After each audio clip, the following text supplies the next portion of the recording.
가수 홍서범과 조갑경 부부가 모친상, 시모상을 당했다는 비보가 전해졌습니다. 홍서범의 모친이자 조갑경의 시모가 5월 6일 별세했다는 부고가 전해졌는데요. 빈소는 6일 오후 2시부터 동국대학교 일산장 예식장 VIP실에 차려지고 발인은 8일 오전 8시 30분으로 예정돼 있으며 장지는 서울시립승화원으로 전해졌습니다. 조갑경은 신혼 초부터 시부모님을 모시고 산효부로도 유명한데요. 제사를 지내야 남편이 더 잘 될 것 같아 시어머니께 직접 건의하여 본인 손으로 시댁 제사를 부활시키기도 했죠. 조갑경의 시모는 앞서 방송에서 치매 투병 중이며 이로 인해 조갑경이 힘든 시간을 보내는 모습이 공개되기도 했는데요. 그런 와중에 남편 홍서범이 조갑경에게 막말을 해 충격을 안기기도 했습니다. 이들 부부의 이야기를 한번 들어보겠습니다. 학창시절 조갑경은 가수라는 꿈을 이루기 위해 대학가요제를 꼭 나가야겠다는 생각을 하게 됐고 그렇게 대학 진학을 위해 공부에 전념했습니다. 이후 1986년 MBC 대학가요제에서 보컬 그룹 스케치북의 보컬리스트로 참가 및 입상하여 가요계에 데뷔하게 됩니다. 이정석과 사랑의 대화라는 듀엣곡을 부르면서 인지도를 얻게 되어 1989년 바보 같은 미소가 수록된 1집을 발표했습니다. 특히 1990년에 가수 홍서범과 듀엣곡 내 사랑 투유라는 명곡을 발표해 TV와 라디오를 석권했죠. 조갑경과 첫 만남 당시 홍서범은 33세의 노총각이었습니다. 하지만 24세의 조갑경에게 꾸준히 호감을 표시해왔고 조갑경은 몇 차례 거절했습니다. 홍서범의 노력으로 끝내 커플이 되어 9살의 나이차를 이겨내고 1994년 결혼식까지 치르게 됩니다. 결혼 전에 열애설에 대한 해명을 위해 연예정보 방송에 두 사람이 함께 나와서 인터뷰를 했는데 거기서 조갑경이 저도 눈이 있는데 이런 아저씨를 고르겠어요? 라고 열애설을 부인했었죠. 하지만 옆에서 함께 인터뷰를 하던 홍서범은 그런 소리를 듣고도 미소를 짓고 있었는데 결혼한 후에 한 인터뷰에 따르면 그때 이미 거의 결혼을 허락한 거나 마찬가지인 상태였다고 합니다. 자기를 무시하는 소리를 듣고도 우리 자기는 거짓말 잘하네라면서 흐뭇했던 것이라고 합니다. 그런데 조갑경의 남편이 홍서범이 아닌 서른도가 될 뻔하기도 했습니다. 이게 무슨 말일까요? 서른도는 한 방송에서 홍서범과 친구라며 홍서범이 보기보다는 속이 좁다고 돌직구를 날렸습니다. 서른도는 1980년대 인기 남성 듀오 가수였던 수와 진이 서른도의 부산 후배라고 하면서 방배동에서 같이 술자리를 하게 되었습니다. 그런데 같이 자리를 하던 사람 중에 아리따운 여성이 다소곳하게 앉아 있었다고 하는데요. 누구냐고 물으니 수와 진이 이번에 새로 데뷔하는 가수 조갑경이라며 소개를 했습니다. 서른도는 이때 약간 설레면서 조갑경과 대화를 주고받았습니다. 그러면서 조갑경이 자신을 좋게 봤다며 자신이 조갑경의 스타일이었던 것 같다고 주장했습니다. 여기에 그치지 않고 서른도는 눈빛을 보면 안다며 조갑경이 당시 자신을 보고 뿅 갔었다고 말했습니다. 하지만 서른도는 서로 일 때문에 바빠 인연이 오래가지 못했다고 덧붙였습니다.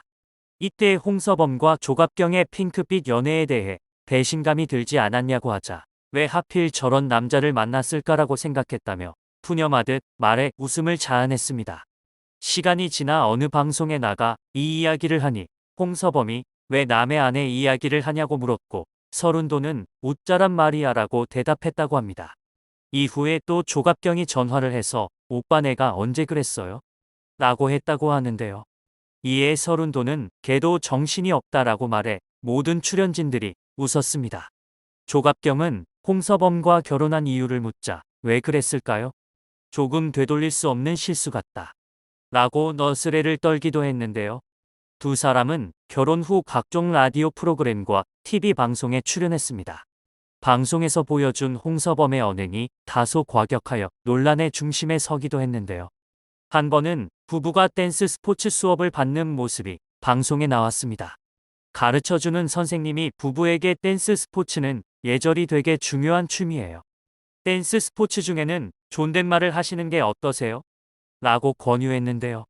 그러나 홍서범은 아내인 조갑경이 스트레칭에 서툴자 뭐 하는 거냐, 지금이라며 날선 반응을 드러냈습니다. 이후로도 두 사람은 서로 지적하며 불편한 분위기를 이어갔는데요. 이를 지켜보던 선생님이 지적을 서로 엄청 하세요. 위험해요 라고 우려하자 조갑경은 이분이 나한테 라고 둘러댔습니다. 홍서범은 조갑경이 말을 잇기도 전에 입 닥치고 계세요라고 막말해 지켜보던 이들을 놀라게 했는데요. 아무리 방송이라도 막말을 듣는 게 쉽지는 않은 듯 했는데요. 아니나 다를까 조갑경은 뭔가로 풀고는 싶은데 누군가에게 말은 할 수 없고 아무리 어떤 상황이 있어도 우리 남편은 자기 할 일은 하고 놀 건 놀아야 하고 이러는데 내가 그 사람한테 징징거릴 수 없는 노릇이고 되게 무심한 면도 많다. 그것도 어떨 땐 슬프다.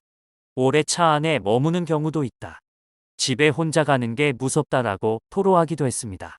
그 후 조갑경은 공중 화장실에 들러 20분이 지나도 나오지 않았는데요. 조갑경은 간혹 화장실 가서 오래 있는다. 저 가끔 그런다 라고 설명했습니다. 아울러 편하다 일단 내가 어떤 표정을 해도 남들이 못 보니까 그것도 좋고 누군가가 나에게 바라는 것도 없고 내가 아무것도 안 해도 되고 남한테 피해를 주면 안 되니까 항상 화장실이 많은 곳을 간다라고 덧붙여 충격을 자아냈습니다. 이때 홍서범은 엄마가 약간 치매 증상이 오기 시작했다.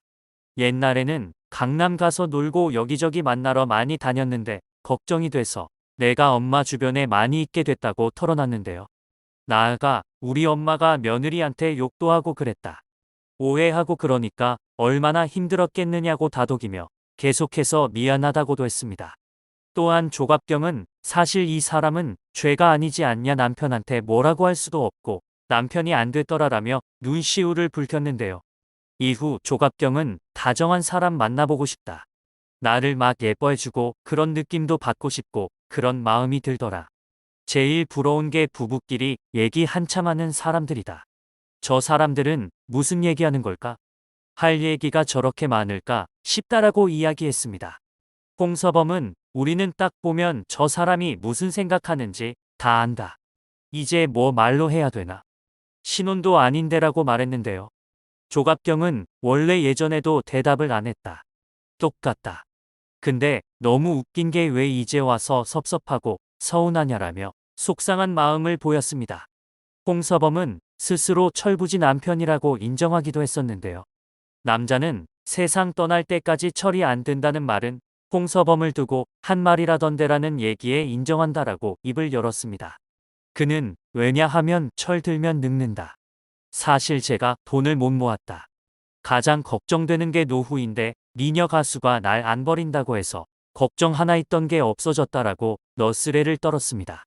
특히 홍서범은 임신한 조갑경의 진통 당시 옆에서 게임을 했다고 해 놀라움을 더했는데요. 첫째 출산을 이미 겪어봤기 때문에 그렇게 급한 상황이라 느끼지 않았다고 덧붙였습니다. 홍서범은 병원에 도착한 이후 상황을 떠올렸습니다. 입원실 옷으로 갈아입고 누웠는데 내가 또 배고픈 건 못 참는다. 밥 먹고 울게 하고 식당에 갔다 라고 털어놔 또 한 번 놀라움을 안겼는데요. 그는 순두부를 주문한 순간 막 전화가 오더라. 애 낳았다고 빨리 오라고 하는 거다. 그래서 순두부 조금 먹다가 얼른 갔지라고 너스레를 떨었습니다.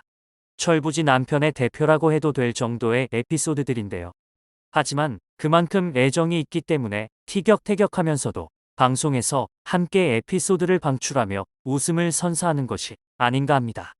홍서범에게는 모친상, 조갑경에게는 시모상인 만큼 그 어느 때보다도 서로가 필요한 시간을 보내고 있을 듯한데요. 힘들겠지만 서로 다독여가면 이겨내고 사이가 더 단단해지는 시간이 되길 바라겠습니다.